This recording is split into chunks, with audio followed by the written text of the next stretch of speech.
Welcome to the All People podcast, where we talk all people all the time. I'm your host, Elisa Southall. My goal is to improve candidate and employee experiences as well as company cultures throughout U.S. employers. We do this by leading with empathy, diversity, inclusion, equality, teamwork, and transparency. Come on this journey with me. Hey, everyone, and welcome back to another episode of All People Podcast, where we talk all people all the time. As always, I am your host, Elisa Southall, and I am joined by a very fantastic guest today. Her name is Janet Mohapi-Banks, and I'm going to let Janet tell you all about who she is and what she does. Hey, Janet. Hi, thank you so much for having me. Who am I? This is such a good question. Well, I am a speaker. I'm a best-selling author. I'm a business consultant and personal coach, helping you to be all that you can be, really. I dramatically change your life, your business, by helping you to come out of yourself, to overcome all of your fears, overcome all of your sabotaging patterns of behavior and beliefs. So you can really step into the role that you are here to live. That's awesome. And you know, I love that because we, and I'll say we, especially females, have a lot of self-sabotaging beliefs, right? Because that's how we are made to be in the world of society. And so, you know, in terms of the way that you're helping people, is it just helping to identify those and break down the barriers or the preconceived notions? It's kind of everything. So a big part of my work is inner child healing. So we really delve into that in almost every session that I have with somebody, because they will say something and I'll go, hang on a second. Okay, where did this come from? Who first told you that? Where does this belief about yourself, about your place in the world originate? So we often do, like I say, sort of inner child healing, energetic healing as well. So it's very holistic, the work that I do, because you're not just a leader, you're not just an entrepreneur, you're not just a mother, you're not just whoever. Yeah, you are all of these things all of the time. So the approach that I take is very holistic. And yeah, we go into every aspect of everything. So where did the beliefs come from? What are the beliefs? Like identifying the belief, like having that awareness of, oh, okay, so I actually believe this to be true. And then discussing, okay, well, if you didn't believe that to be true, what else could you believe? And it's really just opening up the lens, because we can only see a situation through a particular lens. Yes. And like you're looking through glasses, I'm looking through glasses. And sometimes if these glasses are like blue, we don't notice the blue around us. Yes. Right. I think that's the way those work. I love that. You know, I love what you're doing and what you're talking about, right? And I was even having a conversation with my therapist today, actually, about healing my inner child. And there was something that happened to me when I was a kid that I blocked, right? And I've been making excuses for it and all of these things. And I'm also not having long-term memories. And so I'm like, maybe I'm blocking the long-term memories because I'm also blocking that experience. And I said, I can't go back and fix that child, but I can go in and I can heal that version of me that's a little broken. Yes. I would challenge the fact that you can't go back and fix that child. I put fix in inverted commas because there's no real fixing to do. We are all perfect exactly the way that we are. It's just that we develop lots of layers that prevent us from being who we are. Yeah. So some of the work that I do when I do the inner child healing, we actually take like a journey. I put you into a sort of an alpha wave state, and we go and visit you, the former version of you. And so you have a conversation with the former version of you. You get to give that child version of you everything that they needed in that moment. And when that happens,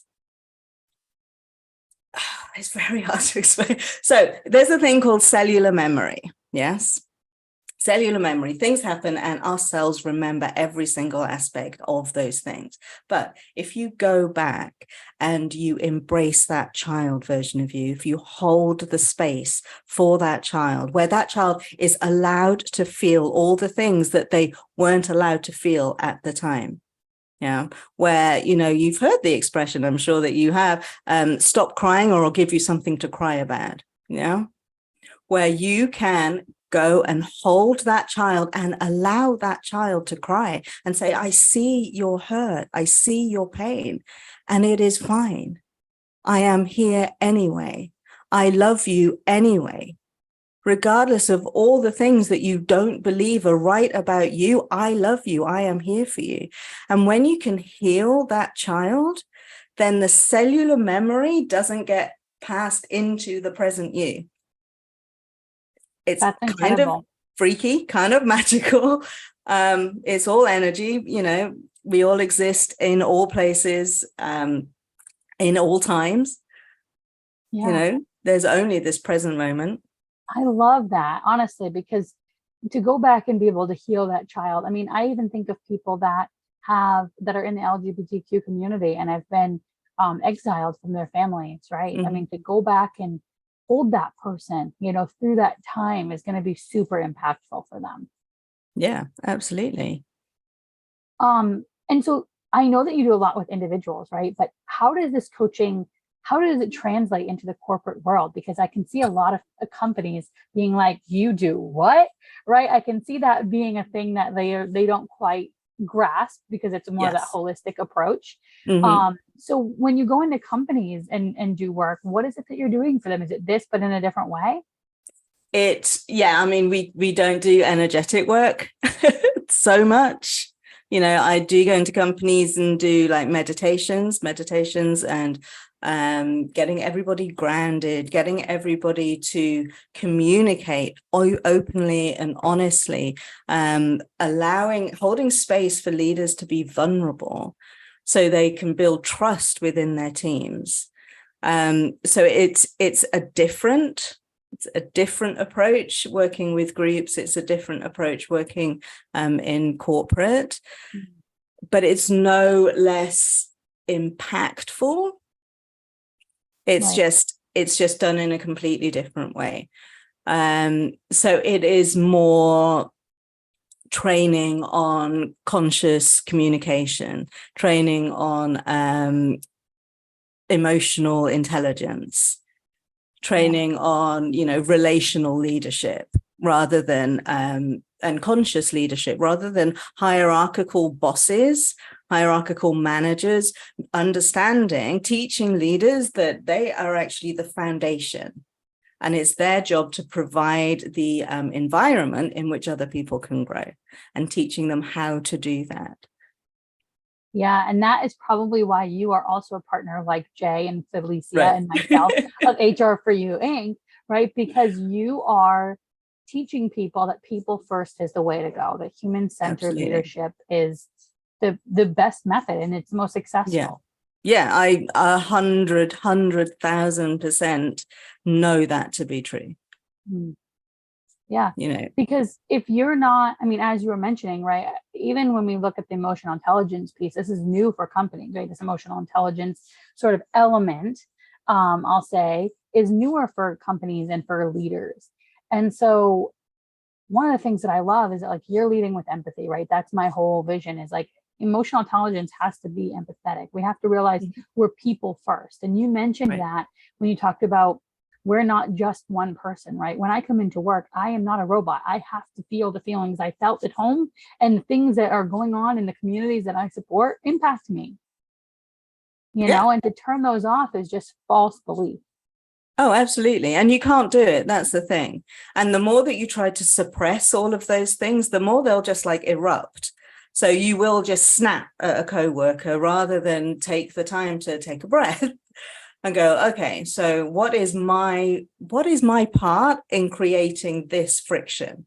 What is my part in creating the reduced productivity, for instance? Right. And so that's where, going back to like the one-to-one, when people really understand themselves, then they are better leaders, because they can also see in other people, oh, I know that pattern of behavior. I know how I felt when I was experiencing that pattern of behavior. And then they can help people through that. They can help understand each other better as well. And it's that understanding that produces the collaboration.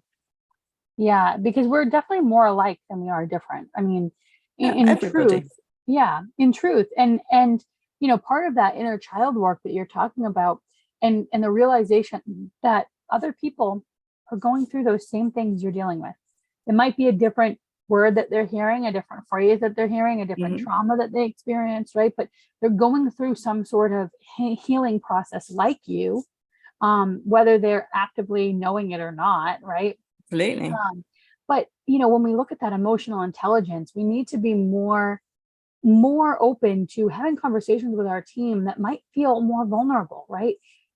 Maybe something happens in our world. Maybe they're part of the LGBTQ community where there are being laws, that they're taking away rights every single day. And in the United States, and I know that you're not in the United States, that's good for you. Yeah. But thank you. but rights are being taken away, at the snap of a finger. Yeah. And we can't pretend like those people that are in those communities or affected by those communities, right, don't have an emotional healing journey to go through, don't have some pull to some other thing that's going on. And so we have to be able to have the vulnerable conversations about, like, how can I help you? What can I do to make it easier for you? Yeah. And, I'm sort of waving the pride flag there on behalf of my son, who is, trans and gay. And it's just understanding, it's holding that understanding space, even if you're not personally experiencing, even if you're not personally affected by it. It's having that, like you say, empathy, to understand, hang on a sec, all these laws that are happening in America right now, how is that affecting my team? How is that affecting their mental state of being? Are they feeling more scared now? Are they feeling more vulnerable? Are they feeling psychologically safe when they come into the office? Because, chances are they might not be feeling psychologically safe outside of the office. Yeah. 100%. And so, we spend so much time at work that we owe it to the people that we work with to help them feel psychologically safe, to help them feel physically, emotionally, and mentally safe. Right. I agree with you 100%. And I had a guest on my podcast early on, and one of the things she was teaching us about empathy is not walking in somebody's shoes, because you can never walk in their shoes. But it's about hearing their experiences and believing them as truth. Right. Yeah, absolutely. And that's something we often don't do. I mean, even when we think of people of color, right, we don't often take those experiences and believe them as truth. We try to rationalize, or we try to, justify or whatever. And rather than just saying, listen, I hear you and I want to help you. How can I do that? Yes, because what happens is people see situations like, with people of color, like with trans, like with gay people, and their primary focus is on, okay, well, what are you meaning about me? Like, if you're saying this, if you're in this pain, then are you blaming me for that? How? It's not my fault.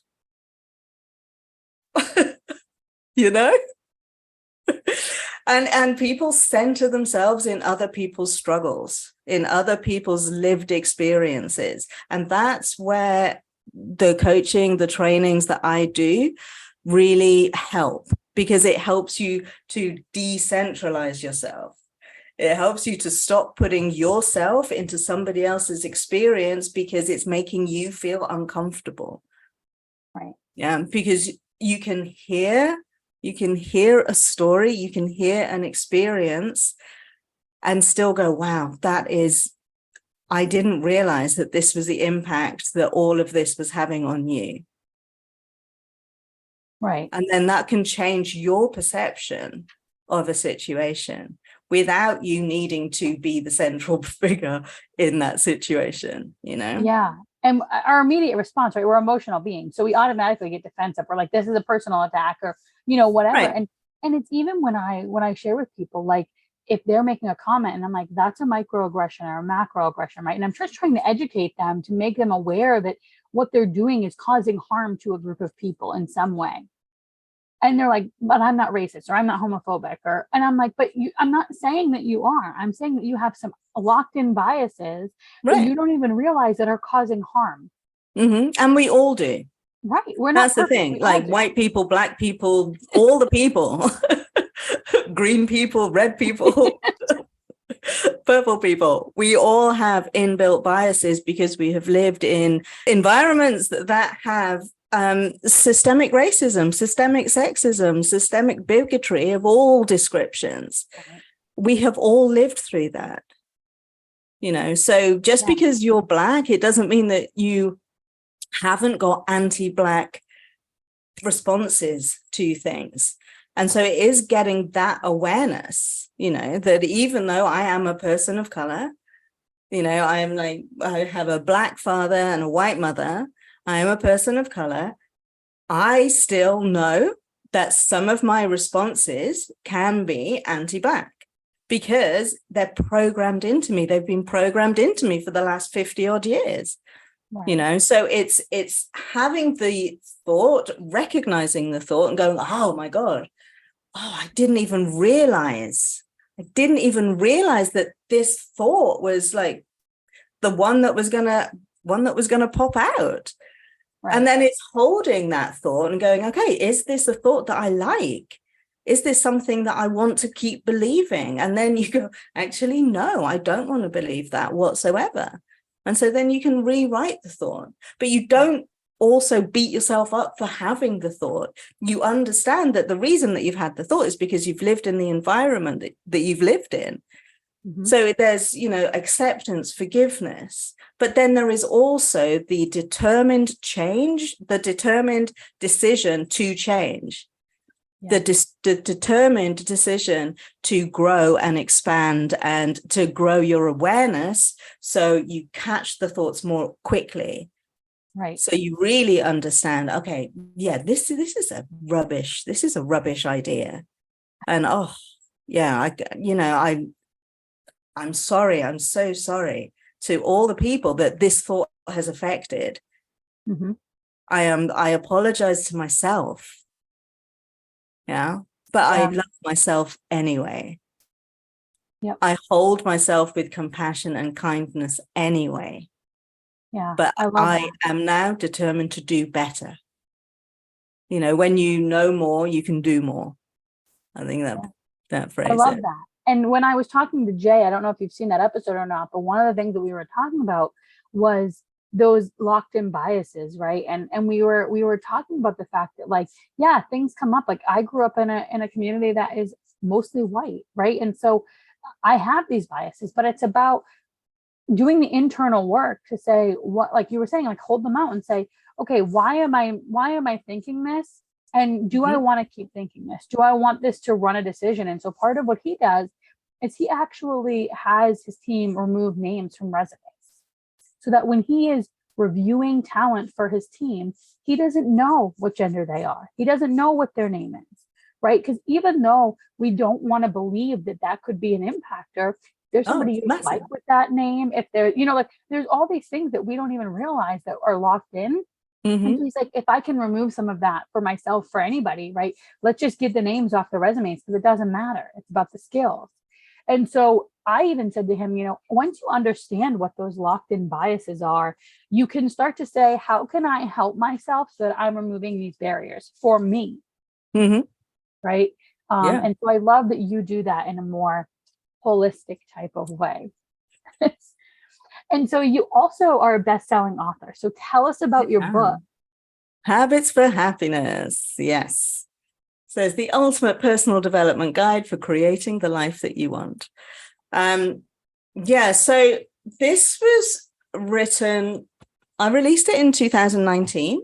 It's still in the best-selling Amazon charts in the UK, in America.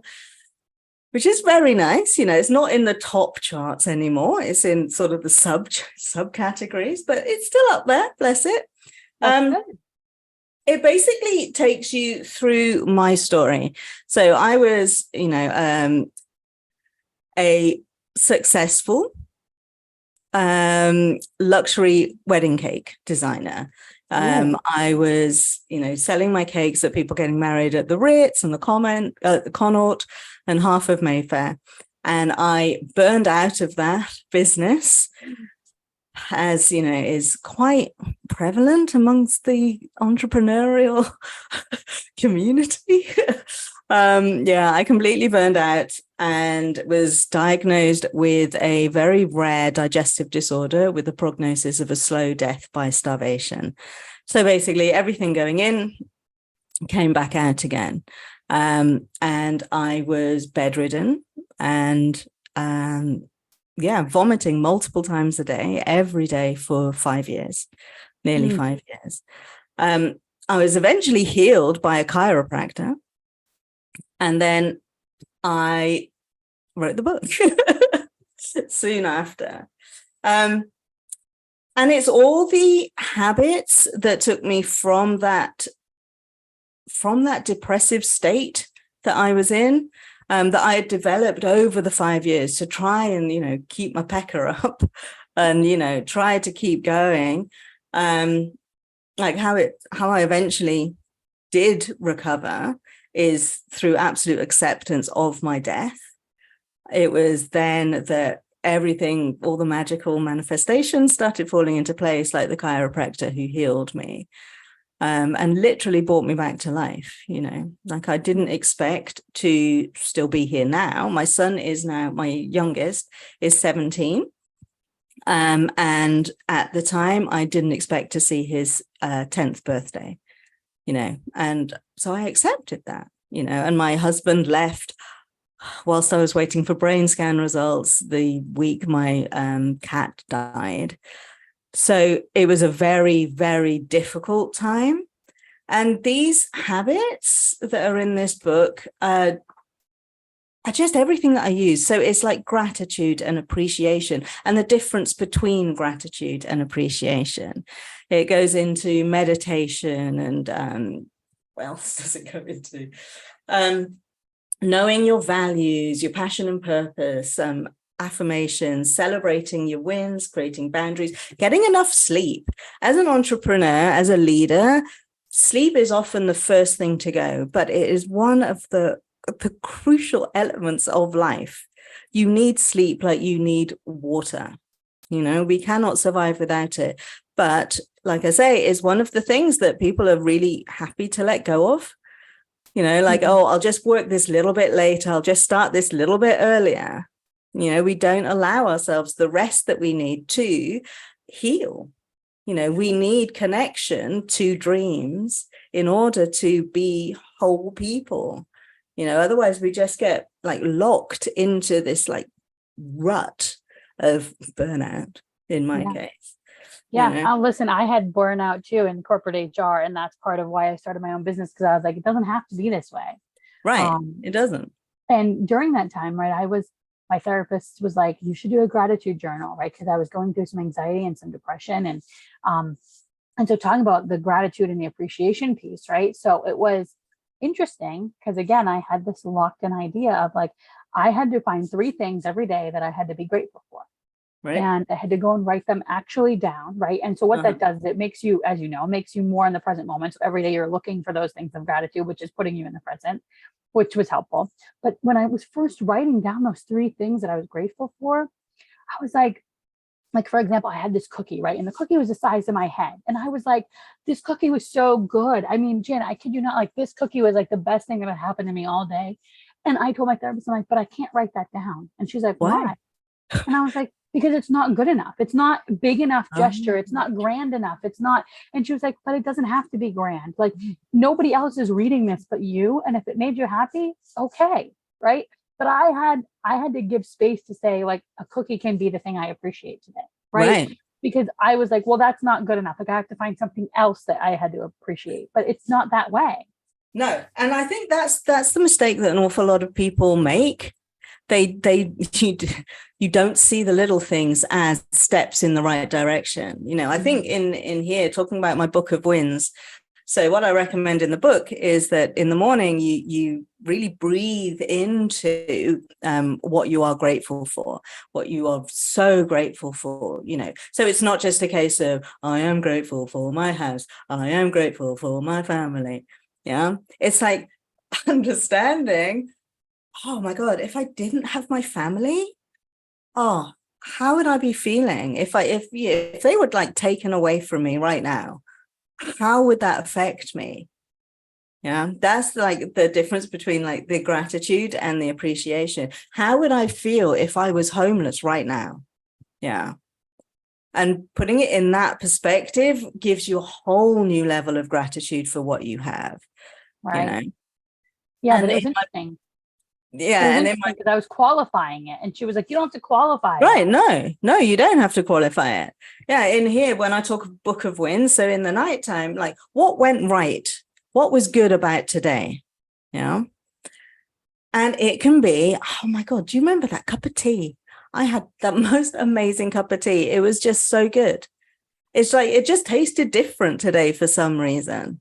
So that goes in because that is a win. Anything that lifts you, even like the smallest amount, even if it's, I sat in front of the TV and I watched 4 hours of a comedy show, but I was feeling good. I wasn't feeling stressed. That can be a win. I got outside today. That can be a win. I got dressed today. That can be a win. I got out of bed. That's a win. Yeah. And I will say, when I was going through sort of my deeper periods of my depression and my anxiety, I was in front of the TV and people are like, well, shouldn't you not watch a lot of TV? And I was like, TV is what makes me feel better. So I'm going to do it. Because when I watch this show, I'm in a different place and I feel better. And that's all that I need for that time being. Exactly. And then once you've like raised your vibration, once you've raised a bit above the parapet, then you can go, okay, let's do some work now. Let's do some work, inner work on me. But you cannot do that inner work from underneath the blankets. Yeah. When you're underneath the blankets, you kind of just need to be underneath the blankets until you feel able to put your head out. And it's giving yourself that space to allow yourself to do that and to not make yourself wrong for doing that. Yeah, we have to give ourselves grace. I mean, I read this book and the running theme throughout the book that the character always said was, grace costs you nothing. And I love that because it's like, we don't give ourselves grace. We don't give grace to other people. Right. And it's like, it literally costs us $0. Just like saying thank you. Right. I say that to managers all the time. Like, you think it's ridiculous if you think, oh, all those people want pay and they want this. And I'm like, they might just want you to say thank you and that you appreciate it. And that costs you $0 to do. Definitely. But we that's just don't do it. Yeah, but that's the thing, you see, like going back to the leadership piece, unless you can give yourself that grace, then it's really hard to give it to anybody else. Unless you can thank yourself for showing up today, then that's really hard to give to somebody else as well. And like you say, sometimes that's all they need. Sometimes all they need is, I'm really sorry that I just snapped. I'm really sorry that I snapped at you yesterday. I'm really sorry that I was short with you. I was having a bad day. Yeah. Just the recognition that like you understand that what you did impacted them. Yeah, absolutely. But again, unless you can accept that about yourself, then that's harder to do. It is. I've had a lot of leaders where I've tried to be the sort of the light, right? To say, this is how the employees view you. And they're like, but that's not how I am. I'm like, it may not be how you want to be, but it's how you're perceived. And we can do something about that perception, right? We can help you take steps so that that's not how you're perceived. But you have to accept it as truth. Even if you don't believe it's truth, you have to accept it as truth. Yeah. Well, you have to accept that that's true for your employees. Right. For somebody. Yeah. Yeah. If you're getting that feedback, then that is somebody's truth. Right. And how do we then we would have to talk about like, how do we deal with that as truth? Like if it is true, right, which we're accepting it as, then how do we change that truth so that it's something different? Yeah. And so that's what leaders, I think, like they have a hard time holding the mirror up to say, what is it that I'm doing? Yeah, no, absolutely. They really do. And again, that's about awareness, isn't it? It's being aware of the thoughts, it's being aware of the beliefs, it's being aware of the behaviors and the impact that they have on everybody else. So, and there's a whole thing about communication. So just because I have said something, and I am meaning a particular thing with what I have said, it doesn't mean that the person hearing that thing has heard it in the way that I have said it. It's like a coding and encoding thing. So one of the things that I say to my manager or my leaders that I work with, managers and leaders, is you need to know that everybody is on the same page, that everybody is understanding the same things. So, and just a really simple way of doing that is saying, okay, so what did you just hear? And we do it with children. We ask them, like, did you hear what I said? Right. Like, or like, tell me what Actually, I said. An awful lot of people don't do it with children. They don't. I do it with my niece a lot. Right. Yeah, but it's because you're you, darling. I do it because I'm like, she'll be like, oh, I'm sorry I did that again. And I was like, okay, but that's the third time in a row I've had to say it. Like, how many times have I had to say it? And then so the next time I'm like, I need you to repeat back to me what I said, right? So that we're on the same page, so that you understand what I'm trying to tell you. Exactly. But you see, an awful lot of parents and an awful lot of leaders have that hierarchical mentality where you just do as I say. It doesn't matter what you heard. I said this thing. I want this thing done now. Yeah. Mm-hmm. And they kind of disregard the fact that other people hear differently. Yes. I mean, again, the fact that I've got 2 autistic children, I think puts me at a distinct advantage, because my children don't always hear the same things that I hear. Right. So that's something that we really need to work on, And it's even more evident when we add other forms of communication, right?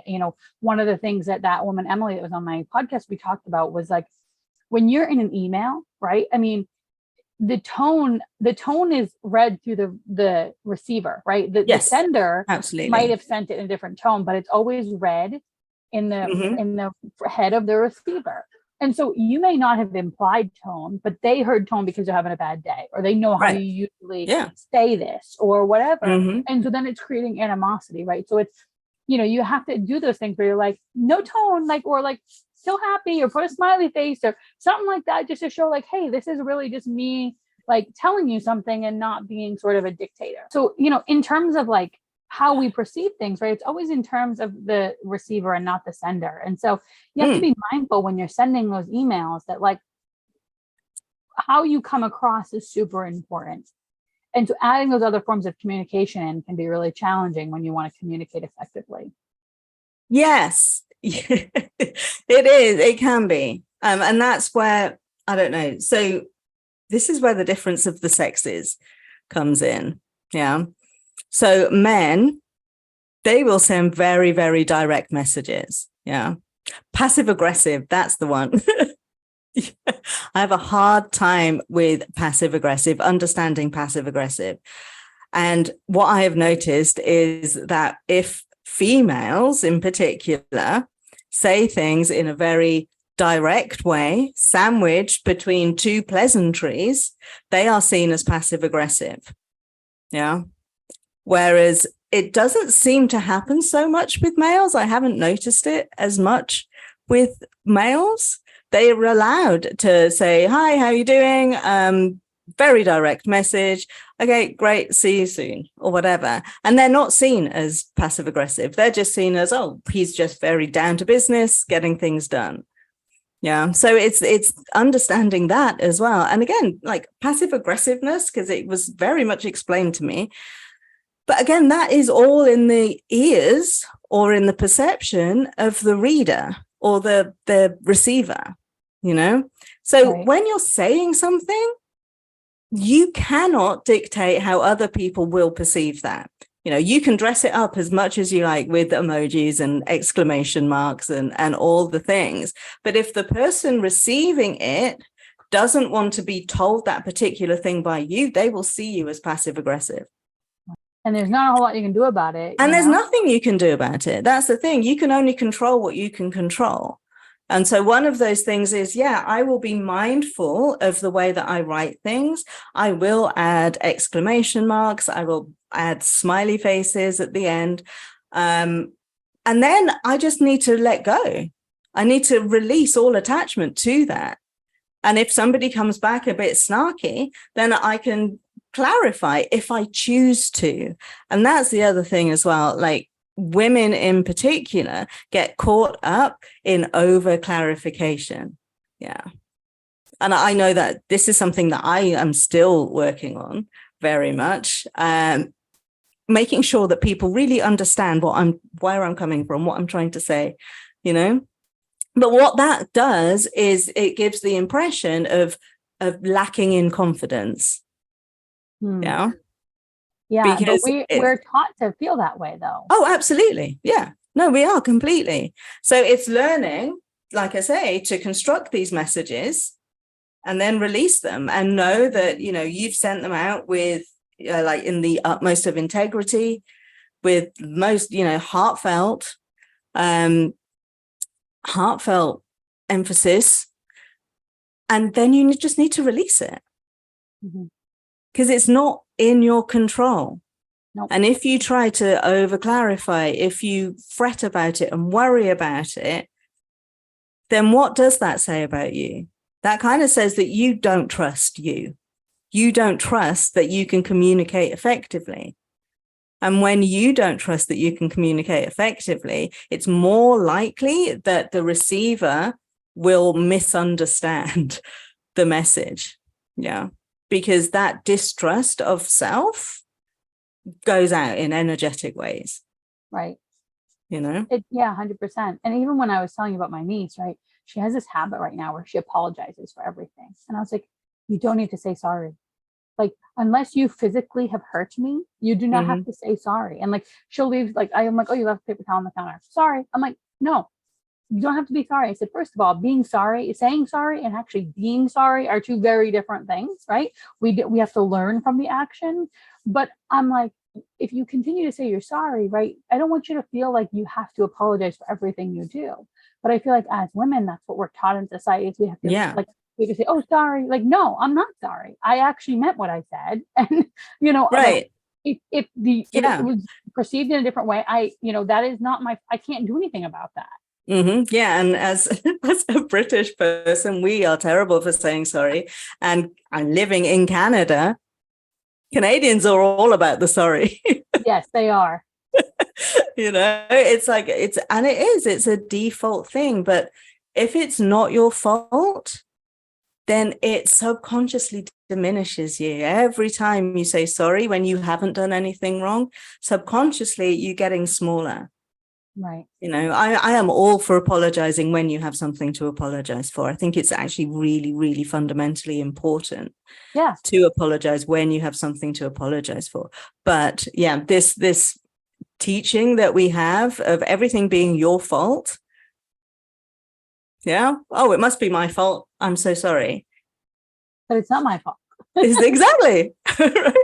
But conversely, it's a strange dynamic, because on the one hand, we're told that everything is our fault, so we have to say sorry, and we're encouraged to say sorry. But then on the other hand, we're also told, hey, the universe doesn't revolve around you. Excuse me? What? How if everything's my fault, how does the universe also not revolve around me? These are like two different things, right? Yeah, absolutely.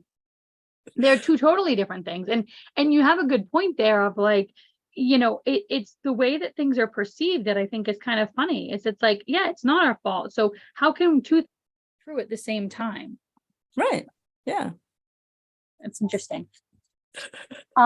So you also are a middle child of 5 children. I And so am. you have said that that's where you think you're creating peace and fairness from. So you're child 3 of 5. Yes. So you were brokering a lot of fights.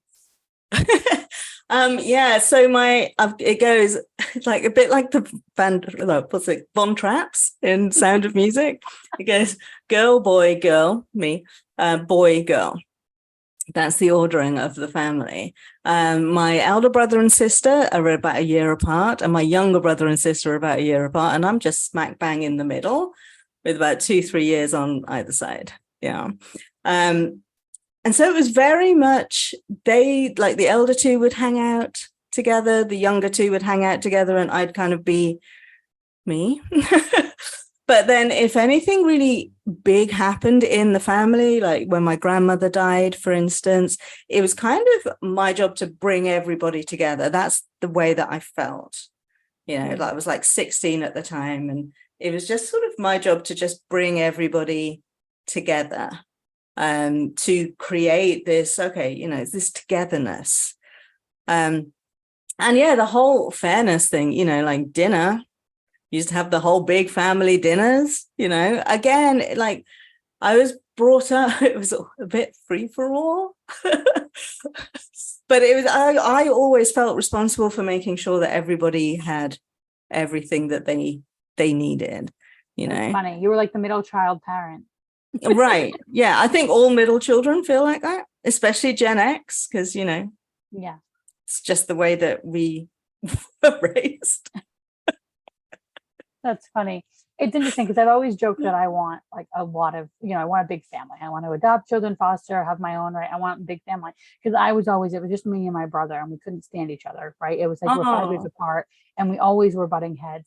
And so I was like, I at least wanted, like, if I have 4 children, right, then the younger 2 can like talk about how much they hate the older 2, right? Like at least they can bond over that one experience. Yeah. So like I always said, I'm not having odd numbers, because that odd child, they feel things. They do feel things. Although it happens with younger and older too, like, oh, the older gets away with nothing, the younger gets away with everything, right? There's feelings all around that. Oh yeah, no, absolutely. But that's good. And I know that you also, when you're part of that, as we mentioned, HR for You in community, right? And so are you participating in the People Initiative? I am, yes. So what is it that you're promoting on the People Initiative? Oh, that's a good question. I didn't bring that sheet up. So it's basically a cut down version of my 12-week program. So we're doing the communication part is a really, really big aspect of it. The conscious communication, the relationship building. So yeah, it's a reduced conscious leadership development course. Yeah. That isn't available anywhere else other than the People Initiative.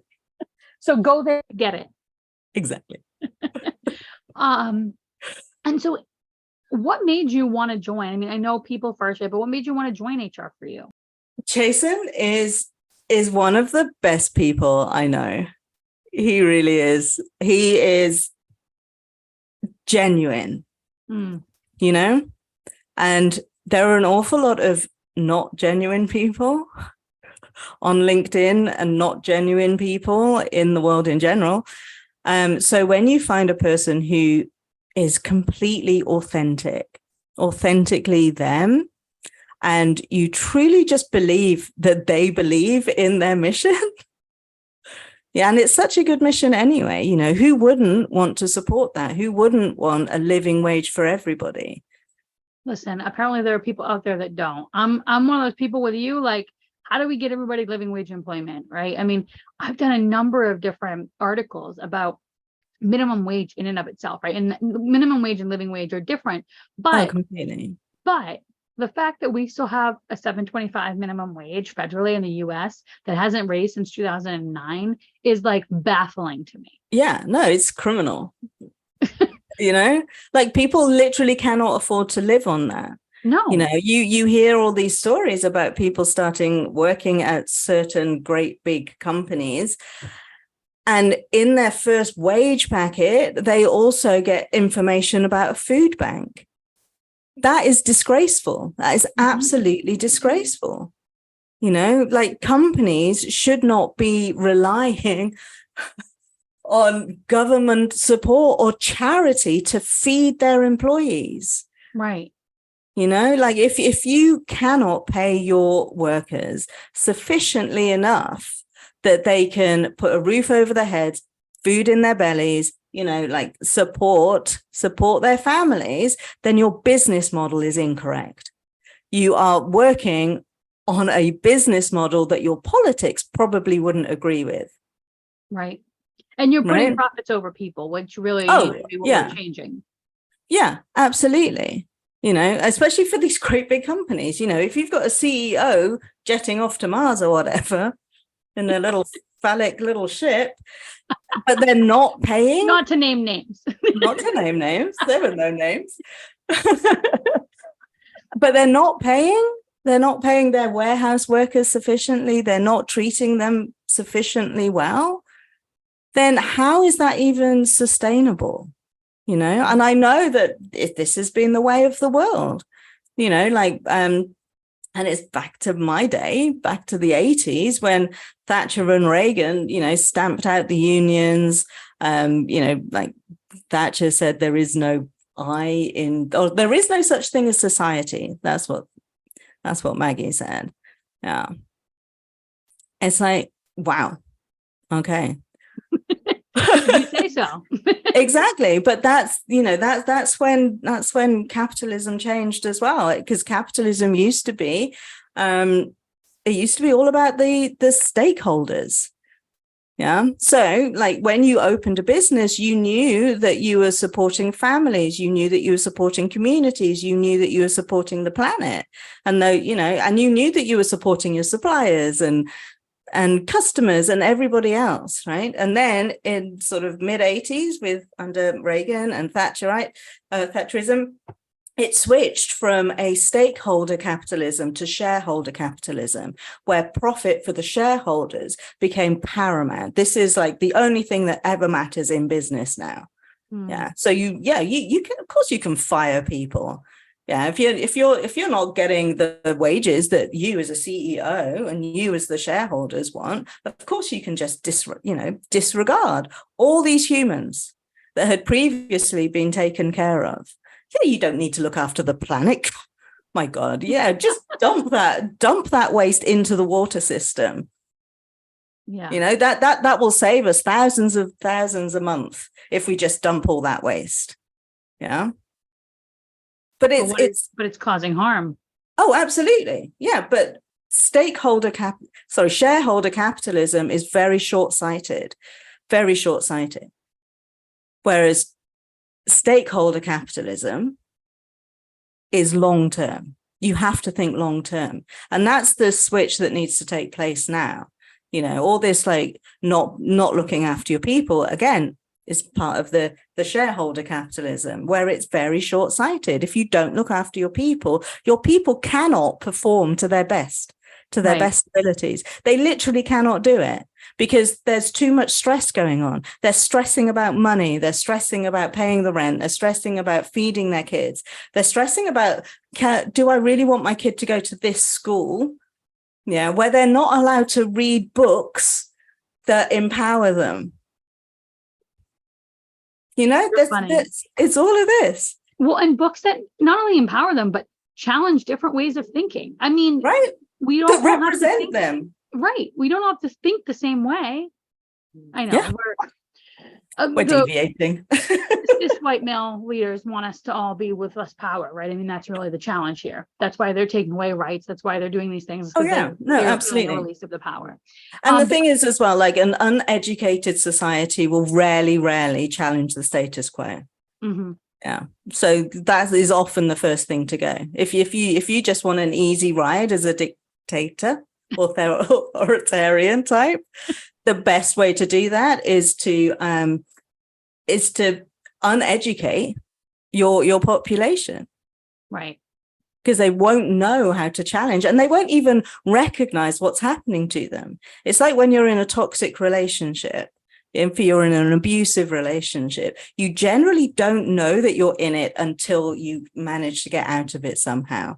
Right. And no matter how many times you're told, this is really abusive, this is really toxic, you really shouldn't be in this relationship anymore, you will make excuses, because that relationship becomes you. It becomes part of your identity. Mm-hmm. Yeah. That's interesting. I love what you're talking about with the shareholder and stakeholder thing, because one of the things that I'm trying to bring to companies, right, is this idea of when we want to get talent, we don't need to just do the traditional ways of getting talent, right? They're more reactive approaches to getting talent. I said, why don't we go build relationships within the community, right? Go to a community college or a tech school or university or whatever, and say, here's this software, here's this class, here's this concept we want you to teach on. And then every student who comes through this school comes in for a tour with us, right? And I'm like, so you're building a community, you're educating a community, you're upskilling them to where you need them to be, rather than saying we have to go out and find people that are at the skill level. And one of the times I mentioned this to somebody, they're like, we shouldn't have to pay for people to become more educated. And I'm like, but if you are looking for, people that can do the thing that you want, that you need them to do, that is your responsibility, right? So I joked and I said, okay, say that you're an assembler and you make milk cartons. If there is a giant piece of your robot arm that is stabbing holes into your milk cartons, they're going to be like, not our problem, right? Like, no, you're like, that impacts productivity and revenue. We should fix it. Right. You not going out and upskilling your community to get the talent that you need is impacting your productivity and revenue. So what do you plan to do about it? Yeah, but also, I mean, there's like such a prevalence of looking outside of your company for the talent that you need, rather than looking inside with the people that you already have. It's so much cheaper to increase wages of the people that you have. One, create internal mobility. and to train them, so there is that longevity, that is that loyalty that is built within the company. Yeah, if you're constantly upscaling, educating, and supporting your staff, both professionally and personally, with their personal growth and with their professional growth, then you don't need to spend thousands. Like, it can cost, like, I don't know, you'll probably put me right on the figures, but I think it's something like 35,000 to hire in a new, sort of senior management, senior leadership role. Yeah. $35,000. Which it would be cheaper for you to just give the training to the internal people that you need.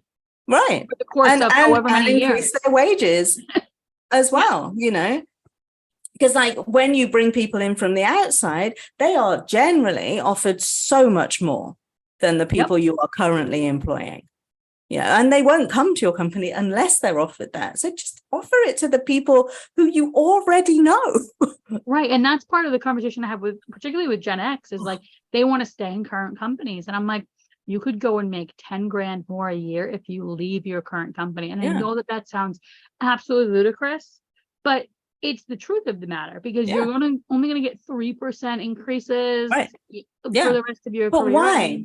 But why is that? You see, companies have just like developed this belief that this is the way that it's done. I can't suddenly give Joe Blogs a 10 grand increase.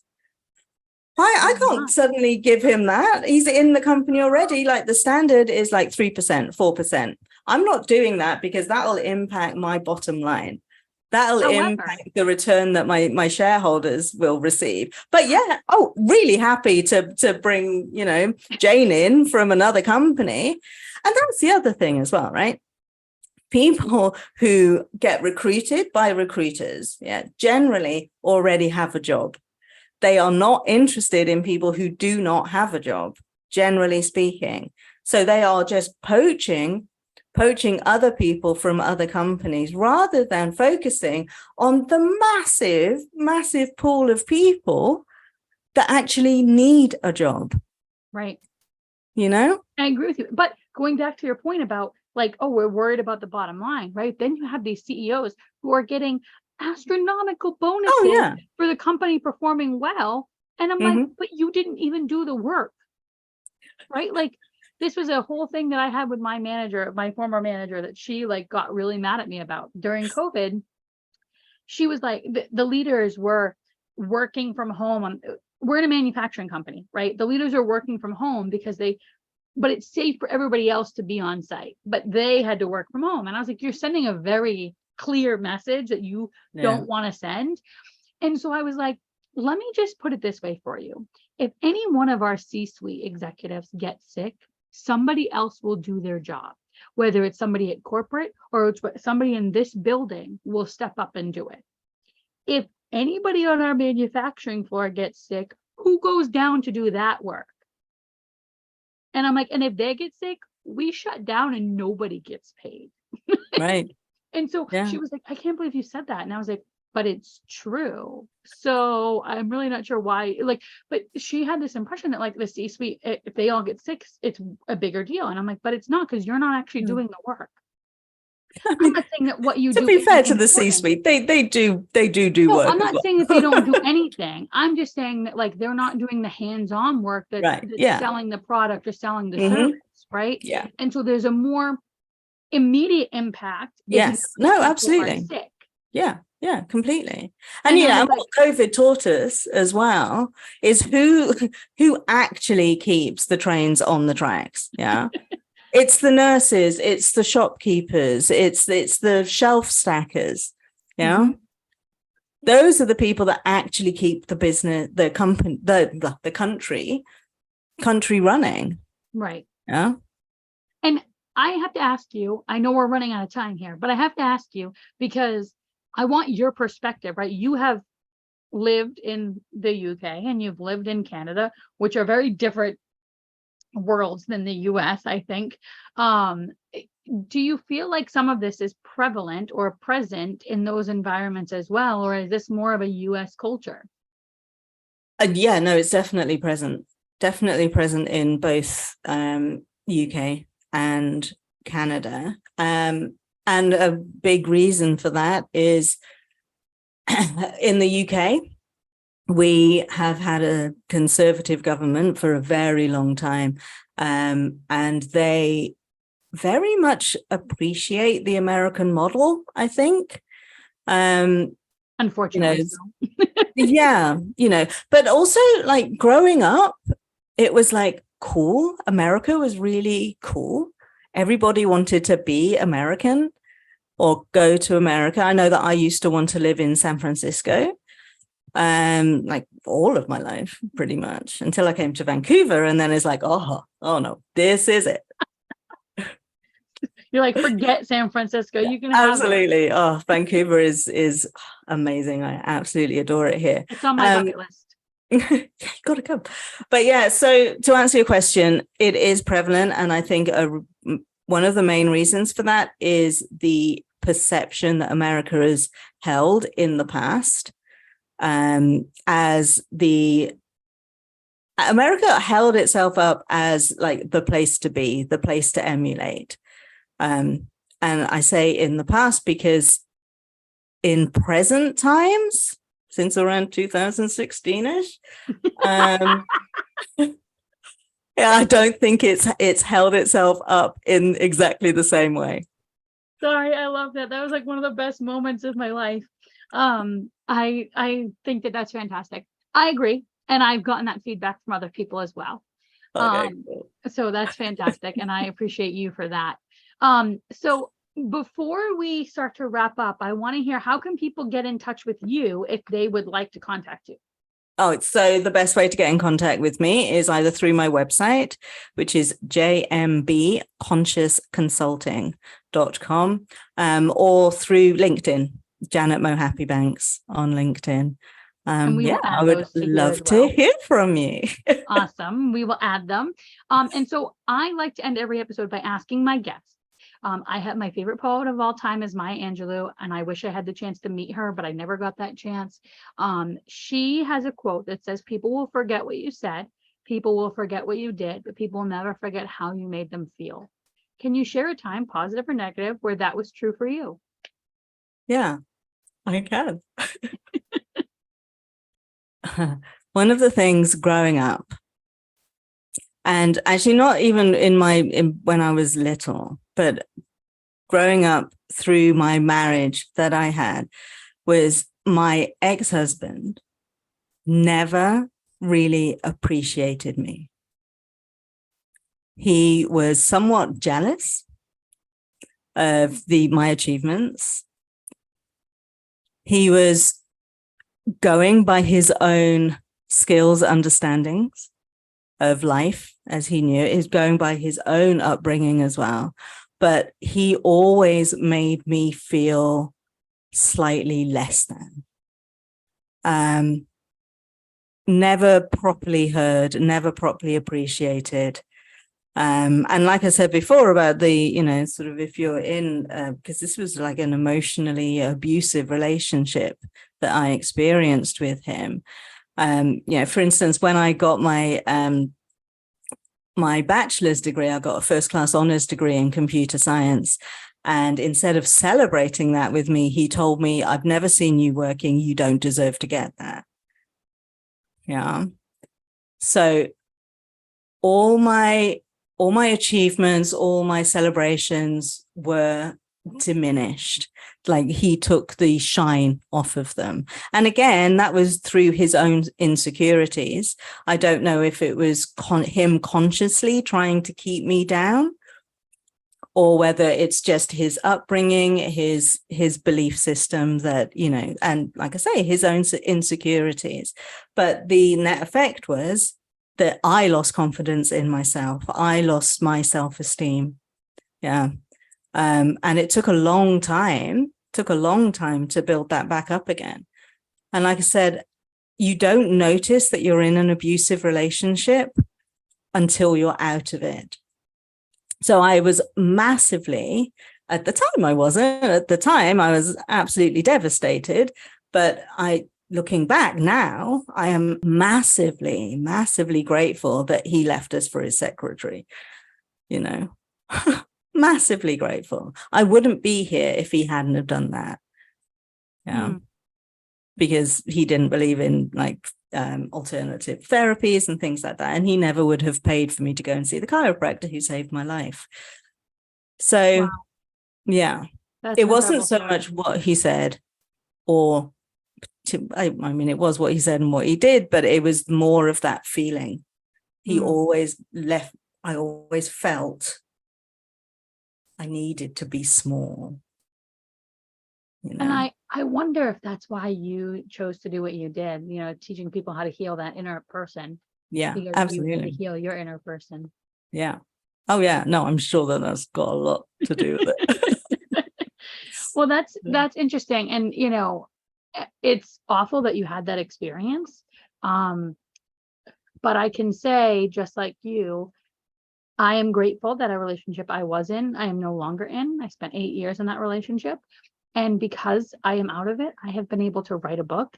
I have been multiple books. I have been able to start a business, all things that I don't think I would have done had that been the case. So I feel like, what you've been through, although it's unique to you, is also things that other people can relate to. Oh, absolutely. Yeah. And I think, now I very much hold the belief that everything happens for my greatest good. Yeah. Even if it doesn't feel like it in that moment, I know, oh, this is working for me somehow. Yeah. That's what I try to tell job seekers who are disenchanted with the processes. I'm like, all the rejections that you get are no reflection of you. No. It's the world or a higher being or whatever you want to call it, redirecting you to where you're supposed to go.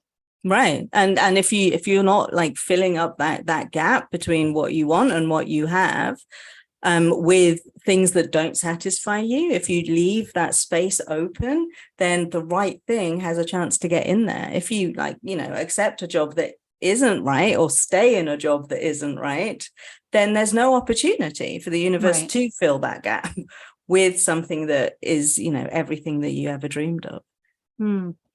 That's fantastic. Well, we could talk forever. I want to make sure that I give you your time back.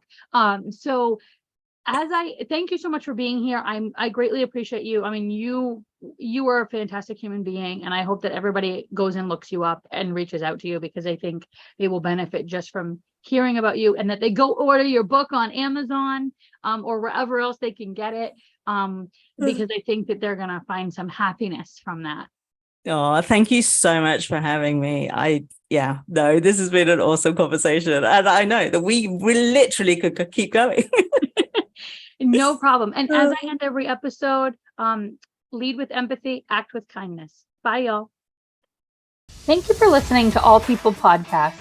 If you enjoyed our show, I'd love for you to subscribe and leave a 5-star review. The work doesn't end here. If you want to keep the conversation going, find me on LinkedIn or Facebook, or visit my website, apeoplepartnerllc.com. Lead with empathy and act with kindness. Have a great day.